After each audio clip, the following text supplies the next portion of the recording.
America మరోసారి ప్రభుత్వ shutdown ముప్పును ఎదుర్కొంటోందా? అధ్యక్షుడు డొనాల్డ్ ట్రంప్ ఇటీవల చేసిన ప్రకటన ప్రకారం ప్రభుత్వ కార్యకలాపాలకు నిధులు సమకూర్చే తాత్కాలిక బిల్లులకు సెనెట్, హౌస్ ఆఫ్ రిప్రజెంటేటివ్స్ ఆమోదం తెలుపకపోవడంతో ఈ పరిస్థితి అనివార్యం కానుంది. షట్డౌన్ అనేది అమెరికాలో ప్రభుత్వ కార్యకలాపాలకు నిధులు అందుబాటులో లేనప్పుడు సంభవించే సిచ్యువేషన్. ప్రతి ఆర్థిక సంవత్సరం ప్రారంభానికి ముందు అంటే అక్టోబర్ 1 అమెరికా కాంగ్రెస్ బడ్జెట్ను ఆమోదించాలి. ఒకవేళ బడ్జెట్ ఆమోదం పొందకపోతే లేదా తాత్కాలిక నిధుల బిల్లు కూడా ఆమోదం పొందకపోతే నిధులు లేని కారణంగా అనేక ప్రభుత్వ ఏజెన్సీలు, సేవలు తాత్కాలికంగా మూసివేయబడతాయి.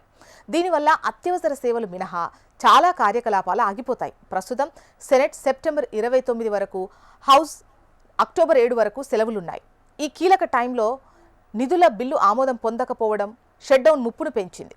రాజకీయ విశ్లేషకులు ఈ పరిణామాన్ని తీవ్రంగా పరిగణిస్తున్నారు.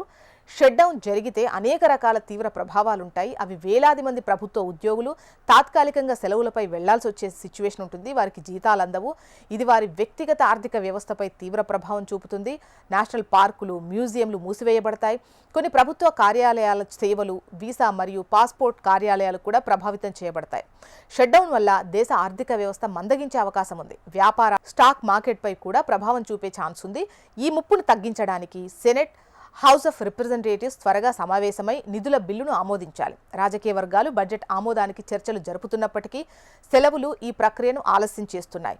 ప్రస్తుత రాజకీయ పరిస్థితుల్లో రెండు పార్టీల మధ్య ఏకాభిప్రాయం కుదిరితేనే ఈ షట్డౌన్ ముప్పు నుంచి బయటపడడం సాధ్యమవుతుంది. ఈ సంక్షోభం అమెరికా ప్రజల జీవితంపై, ప్రభుత్వ ఉద్యోగులపై, దేశ ఆర్థిక వ్యవస్థపై ఎటువంటి ప్రభావం చూపుతుందో చూడాలి మరి.